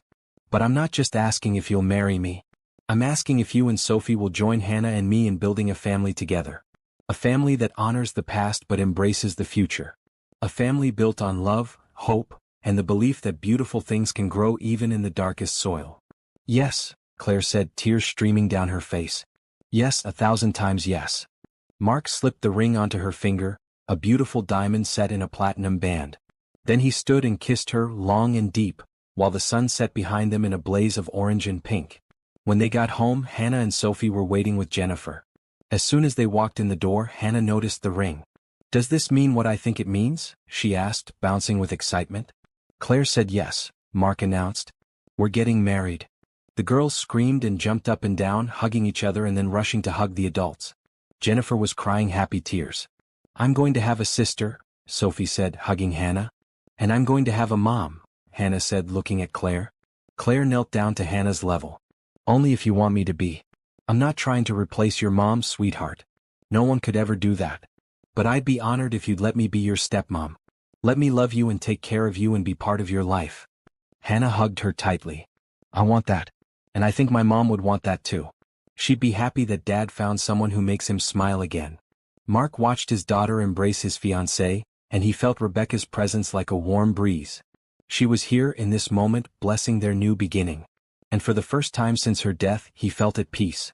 Still watching. If this story of hope, second chances, and family has touched your heart, please subscribe to our channel and hit the notification bell. Share in the comments below your own stories of unexpected blessings or second chances. Your story might inspire someone else who needs hope today. 6 months later, on a beautiful Saturday in May, Mark stood at the altar of a small garden chapel, watching Claire walk down the aisle toward him. She wore a cream-colored dress that flowed around her like water, and she carried a bouquet of blue and white roses, Rebecca's favorite colors. Hannah and Sophie walked beside her, both in matching blue dresses, carrying their own small bouquets. They were beaming, and when they reached the altar, they took their places on either side of their parents. The ceremony was small and intimate. Just close friends and family. Patricia and James Wilson sat in the front row, holding hands and crying happy tears. Jennifer stood beside Mark as his best woman. Claire's mother and sister had flown in from Georgia. The officiant was a woman who specialized in blended family weddings. She began with words about love, loss, and new beginnings. We're not here today to forget the past, she said. We're here to honor it while embracing the future. Mark and Claire have both known profound loss. They've both fought through dark times. And they've both discovered that love can bloom again, even in the most unexpected ways. Mark couldn't take his eyes off Claire. She was beautiful, yes, but more than that, she was his. His partner, his best friend, his second chance at happiness. When it came time for the vows, Mark spoke first. Claire, when you showed up at my door 6 months ago, you changed my life. You reminded me that it's okay to be happy again, okay to love again. You've been patient with my grief, kind to my daughter, and brave enough to share your own story with me. He glanced at Rebecca's parents. You've honored Rebecca's memory while helping me build something new and beautiful. I promise to love you, support you, and stand beside you through whatever comes. I promise to be a good father to Sophie and a good husband to you. I promise to keep my heart open even when it's scary. Claire wiped her eyes and took a shaky breath before speaking. Mark, I never expected to find love like this. After Todd left, I built walls around my heart. I told myself, Sophie, and I didn't need anyone else. But you broke through those walls with your kindness, your strength, and your incredible capacity to love. You've given Sophie a father when she needed one most. You've given me a partner when I'd given up hope. I promise to honor Rebecca's memory and teach our daughters about the incredible woman she was. I promise to love you, support you, and remind you to leave the office before 8 p.m. Everyone laughed and Mark grinned. I promise to build a life with you that's full of love, laughter, and hope. Thank you for choosing us. Then came the part Mark had been most nervous about. The officiant asked Hannah and Sophie to step forward. Hannah and Sophie, she said, you two are just as much a part of this marriage as your parents. Do you promise to support them, to be sisters to each other, and to help build a family based on love and respect?" "We do," both girls said in unison, then giggled. Mark pulled out 2 smaller boxes from his pocket. He'd had special necklaces made for both girls, delicate chains with pendants. Hannah's had a blue stone for Rebecca's favorite color. Sophie's had a green stone to represent growth and new life. "Hannah," Mark said, fastening the necklace around his daughter's neck, "your mom will always be a part of our family. This necklace is to remind you that she's with us always." "Sophie," Claire said, fastening the other necklace, "you're not just gaining a stepdad today. You're gaining a family that will always love you and stand by you. This necklace represents the new life we're all building together." Both girls were crying now, happy tears that matched the ones running down Claire's face. The officiant pronounced them married, and Mark kissed Claire while their daughters cheered. In that moment, surrounded by people they loved in a garden full of flowers, Mark felt complete in a way he hadn't since Rebecca died. The reception was held at Mark's lake house. White tents had been set up on the lawn, and tables were decorated with blue and white flowers. A 3-tier cake sat on the main table, designed to look like a garden in bloom. During dinner, Patricia Wilson stood to make a toast. She looked elegant in a navy dress, her gray hair styled perfectly. "When Rebecca died, James and I thought our world had ended," she began. "Our beautiful daughter, gone far too soon. We were angry at the universe, angry at Mark for surviving when she didn't, angry at ourselves for not being able to save her." She paused, gathering herself. "But today, watching Mark marry Claire, seeing our granddaughter smile like I haven't seen since her mother passed, I realized that Rebecca's death wasn't the end. It was a transformation. Her gift gave Sophie life. That act of love brought Mark and Claire together. And now we're all gathered here, celebrating a new beginning built on Rebecca's final kindness." Patricia raised her glass, her voice breaking. "To Rebecca, who is here with us in spirit. And to Mark and Claire, who are brave enough to love again and wise enough to honor the past while building the future. May your marriage be blessed with all the happiness you both deserve." Everyone raised their glasses and drank. Mark saw tears on many faces, but they were good tears. Healing tears. As the sun began to set, Sophie approached Mark nervously. "Mark? Can I ask you something?" "Of course, sweetheart. Now that you're married to my mom, does that mean you're my dad? Like officially?" Mark's heart swelled. "If you want me to be, I'd be honored. I'd like that. But what should I call you?" "I've been calling you Mark, but that doesn't seem right anymore. You can call me whatever feels right to you. Mark, Dad, Stepdad, whatever makes you comfortable." Sophie thought about this seriously. "I think I want to call you Dad. If that's okay." "It's more than okay. It would make me really happy." She hugged him tightly, and Mark held his new daughter close, thinking about how much had changed in 6 months. How love had found a way through grief. How a family had formed from broken pieces. The party continued late into the night. Hannah and Sophie ran around with other children playing tag under the stars. Mark and Claire danced their first dance as husband and wife to a slow song about new beginnings. "Happy?" Mark asked, holding Claire close. "Happier than I ever thought I could be again." "You." "Same. Although I keep waiting for something to go wrong. It feels too good to be true." "Nothing is going to go wrong. We've already survived the worst things that could happen to us. Now we get to enjoy the good stuff. But life has a way of testing us when we least expect it." 2 months after the wedding, on a beautiful July afternoon, Mark came home early from work to find Sophie sitting alone in the living room, looking pale and shaky. "Sophie? Are you okay?" he asked, setting down his briefcase. "I don't feel good. I've been dizzy all day." Mark felt his heart stop. "Where's your mom?" "She went to pick up Hannah from soccer practice. They'll be back soon." "Okay. Let me get you some water. Have you eaten today?" "Not much. Nothing sounds good." Warning bells were ringing in Mark's head, but he tried to stay calm. "Let's call Dr. Martinez just to be safe." Dr. Martinez was Sophie's transplant doctor, and she took Mark's call immediately. After asking Sophie a series of questions, she said, "Bring her in. It's probably nothing, but with transplant patients, we don't take chances." Mark called Claire, trying to keep his voice steady. "Sophie's not feeling well. Dr. Martinez wants to see her. Can you meet us at the hospital?" There was a pause, then, "Is it the kidney? Oh God, is it the kidney? We don't know yet. Just meet us there, okay?" The drive to the hospital was the longest 20 minutes of Mark's life.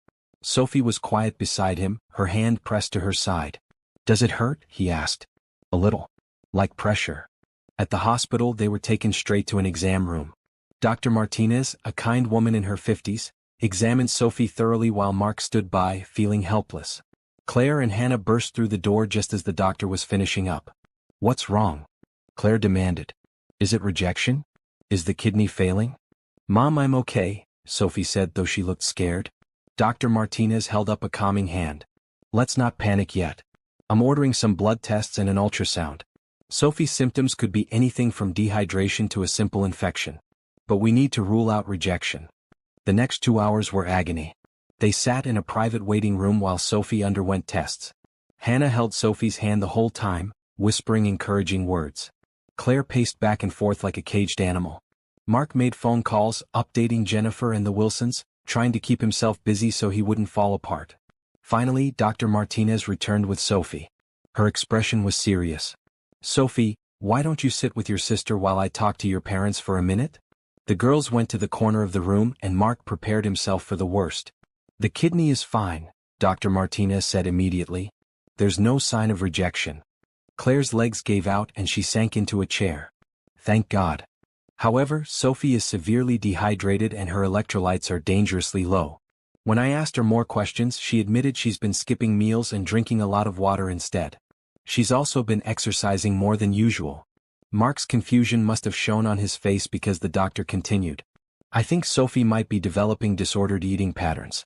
She's lost 8 pounds in the last 2 months, which is significant for a child her size. Combined with the excessive exercise and meal skipping, these are warning signs we can't ignore." "But why?" Claire asked. "She's never had issues with food before. Sometimes when children have been sick, they become hyper-aware of their bodies. They want to feel healthy and strong, and sometimes that manifests as trying to control their weight or appearance. Or sometimes there are other stressors triggering the behavior." Mark thought about the last 2 months. The wedding, the blending of families, the adjustment to a new home. Had they missed signs that Sophie was struggling? Dr. Martinez called Sophie over. "Sophie, I need you to be honest with me. Have you been trying to lose weight?" Sophie looked at her feet. "A little bit." "Why, sweetheart?" "Because I don't want to be the sick girl anymore. At school, everyone knows I had a transplant. They treat me like I'm fragile. I wanted to be strong and healthy like the other kids. I thought if I exercised more and ate less, I'd look healthier." Claire pulled Sophie into her arms. "Oh baby. You are healthy. You're perfect exactly as you are. But I'm smaller than everyone else in my grade. And I get tired easier. And I have to take pills every day. I'm not normal." Mark knelt down beside them. "Sophie, listen to me. You are one of the strongest people I know. You survived a life-threatening illness. You've adjusted to a new family, a new home, a new life. That takes incredible strength. The kids at school who treat you like you're fragile, they just don't understand what you've been through. But I want to be normal. You're normal. Normal comes in lots of different shapes and sizes and abilities. Your body kept you alive through something that would have killed most people. That's not weakness, Sophie. That's strength." Dr. Martinez added, "Sophie, your body needs fuel to keep that kidney healthy. When you skip meals, you're actually making yourself weaker, not stronger. And the dizziness you felt today? That's your body telling you it needs food and proper hydration. We need to work together to make sure you're taking care of yourself properly." Over the next few days, they set up appointments with a nutritionist and a therapist who specialized in children dealing with chronic illness. Sophie was resistant at first, but gradually opened up about her fears. "Everyone at my new school knows I'm the transplant kid," she told the therapist during their first session. Mark and Claire were in the room at the therapist's request. "They're nice about it, but they're also weird. Like they're afraid to play too rough with me or include me in things because they think I'll get hurt." "Have you talked to your teachers about this?" the therapist asked. "No. I didn't want to make a big deal about it. But it is a big deal. You deserve to be treated like any other kid, while still getting the accommodations you need for your health." Mark spoke up. "Sophie, would it help if I came to your school and talked to your class? Explained about transplants and that you're healthy now and can do everything other kids can do. Would you do that?" "Of course. Whatever you need." The following week, Mark arranged with Sophie's teacher to give a presentation to the 5th grade about organ donation and transplants. He brought visual aids, explained the process in kid-friendly terms, and most importantly, he emphasized that Sophie was just like any other kid. "Sophie plays soccer, gets A's in math, and loves reading mystery books," he told the class. "She just happens to have a donated kidney that helps her stay healthy. That doesn't make her fragile or different. It makes her lucky." After the presentation, Several kids approached Sophie with questions that weren't awkward or pitying, just genuinely curious. One boy asked if she could still do the climbing wall in gym class. "Of course I can," Sophie said with a grin. "I'm actually really good at it." "Cool. Want to race me next time?" "You're on." Things improved after that. Sophie made friends who saw her as a person, not a medical condition. She started eating regular meals again. The dizziness and weakness faded. But then, 3 weeks later at Hannah and Sophie's joint birthday party at the lake house, something happened that no one expected. The party was in full swing. Both girls had invited their entire classes, and the lawn was full of children running around, playing games and eating cake. Mark was manning the grill making hot dogs and hamburgers. Claire was organizing a relay race. Sophie had just finished racing and was laughing with friends when suddenly, her face went pale and she crumpled to the ground. Claire screamed. Mark dropped the spatula and ran. Within seconds, both parents were at Sophie's side. "Sophie? Sophie, can you hear me?" Claire patted her daughter's face. Sophie's eyes fluttered open. "What happened?" "You fainted, sweetheart. Don't try to sit up yet." One of the parents was a nurse and came over to help. She checked Sophie's pulse and breathing. Her vitals seemed stable. "But we should call an ambulance just to be safe." "No," Sophie said weakly. "I'm okay. I just got dizzy for a second." "Sophie, you need to be checked out," Mark said firmly. "This is serious." The ambulance arrived within 10 minutes. Sophie was loaded onto a stretcher and Claire climbed in with her. Mark stayed behind to explain to the parents what happened and arrange for Jennifer to watch Hannah and the other children. At the hospital, Sophie underwent a barrage of tests. Blood work, ultrasound, the works. The family sat in the emergency room, waiting for results. Hannah was crying. "Is Sophie going to be okay? Is the kidney failing?" "We don't know yet, sweetheart," Mark said, pulling his daughter close. "But the doctors are taking good care of her." After what felt like an eternity, Dr. Martinez appeared. She was smiling, which Mark took as a good sign. "The kidney is fine," she said immediately. All of Sophie's transplant-related blood work came back normal. "Then what's wrong?" Claire asked. Sophie fainted because she was dehydrated and overheated. It was a hot day, she'd been running around for hours and she didn't drink enough water. Her body just needed a break. Dr. Martinez sat down beside them. "I know this is scary, and with Sophie's medical history, every health scare is going to be terrifying. But sometimes, kids with transplants have the same issues as kids without transplants. Sometimes they just forget to drink water on a hot day." The relief was overwhelming. Claire buried her face in her hands and sobbed. Mark felt tears on his own face. "Can we see her?" Hannah asked. "Of course. She's in room 3, drinking juice and demanding ice cream." They found Sophie sitting up in bed looking embarrassed. "I'm sorry I scared everyone." "Don't apologize," Claire said, hugging her. "We just love you so much." "The doctor said I just got too hot and didn't drink enough." She said it happens to lots of kids. Not just transplant kids. Mark sat on the edge of the bed. "Sophie, I need to tell you something. When you fainted, my heart stopped. For a few seconds I thought we were losing you. And I realized in that moment that you're not just Claire's daughter anymore. You're my daughter too. And the thought of losing you was unbearable." "Really? Really? Your family, Sophie? Not because of Rebecca's kidney, not because I married your mom, but because I love you. You're my daughter and Hannah is your sister and we're a family. A real, permanent, forever family." Sophie threw her arms around Mark's neck. "I love you too, Dad."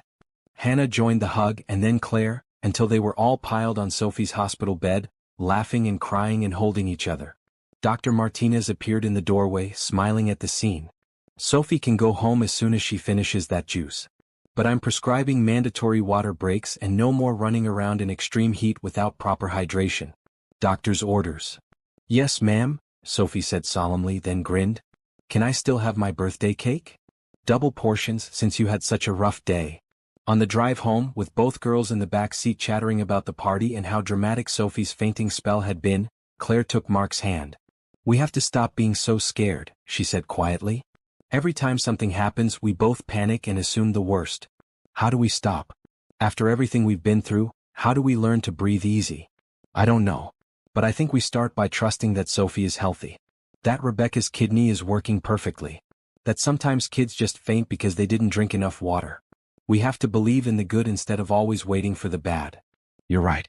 I just love them so much, it's terrifying. I never knew I could love someone else's child as much as I love my own, but I do." Sophie is mine just as much as Hannah is. And Hannah is mine. That's what makes us a family.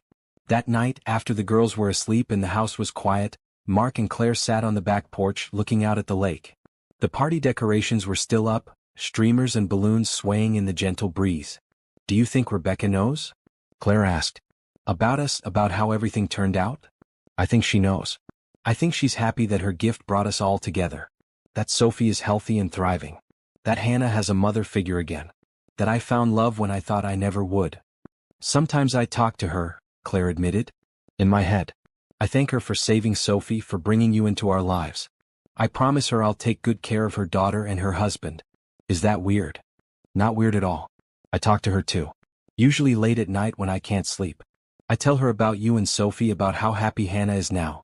I ask her if I'm doing okay, if she approves of the choices I'm making. What do you think she'd say?" Mark thought about Rebecca, about her kindness and her big heart. About how she'd always wanted him to be happy, how she'd made him promise, during one of their deep late-night talks years before she died, that if anything ever happened to her, he'd find someone else. That he wouldn't spend his life alone. I think she'd say she's proud of us. Proud that we found each other, that we're building a family based on love and hope. That we're teaching our daughters that loss doesn't have to be the end of the story. That beautiful things can grow even from tragedy. That's a good answer. They sat in comfortable silence, holding hands, watching the stars reflect on the water. Inside, their daughters slept peacefully. Tomorrow they'd wake up to a normal day with breakfast and homework and soccer practice. A day full of ordinary moments that felt precious because they'd both learned how quickly everything can change. But tonight, they had this. A quiet moment of peace, a love that had survived grief and fear, and a family that proved second chances were real. Rebecca's gift had come full circle. Her death had saved Sophie's life. That gift had brought Mark and Claire together. And now, two broken families had healed into one strong whole family. Love doesn't always look the way we expect. Sometimes it's born from tragedy. Sometimes it comes wrapped in grief and uncertainty. But if we're brave enough to accept it, if we're willing to believe that happiness can bloom even in the darkest soil, then love can transform everything. Mark and Claire had learned that lesson. They'd taken their broken pieces and built something new and beautiful. They'd honored the past while embracing the future. They'd taught their daughters that it's okay to love again, okay to be happy again, okay to move forward while never forgetting where you came from. As they walked inside and climbed the stairs to their bedroom, Mark paused at Sophie's door and looked in at both girls asleep in Sophie's bed, curled up together like they'd always been sisters. Hannah had her arm around Sophie protectively. Sophie clutched her favorite stuffed rabbit, a gift from Hannah. "They're perfect," Claire whispered, standing beside him. "They are. We're lucky." "No," Claire said, taking his hand. "We're blessed. By Rebecca's gift, by love, by second chances. We're blessed." And as they closed the door and walked to their own room, Mark knew she was right. They were blessed. And they'd spend every day honoring that blessing by living fully, loving deeply, and never taking a single moment for granted. Because that's what Rebecca's gift had taught them. Life is precious, love is powerful, and hope is always worth believing in.